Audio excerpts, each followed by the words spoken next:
Welcome to Shine Your Life 2.0. English conversation. Hello, my name is David. Hello David, I am Johnson.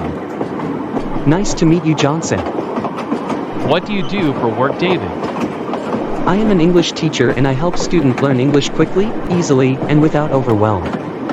How about you, Johnson? What do you do? I am a business consultant. I help businesses increase their profits by creating efficient systems and processes. Wow. That sounds interesting. Where do you teach, David? I teach students online and my students are all over the world. How long have you been doing that for? I have been teaching for 3 years now. How about you? Where are you based? I am from the United States. Currently, I am living in Saigon, Vietnam. My clients are also based all over the world. Most of them are in the United States. Do you have a business card?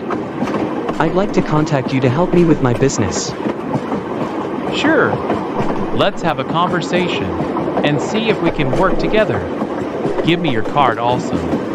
If any of my clients are looking to improve their English, I will send them your contact information. I appreciate that very much, Johnson. It was great to meet you. Likewise, I will send you an email so we can arrange a time to talk more. Thank you. Take care.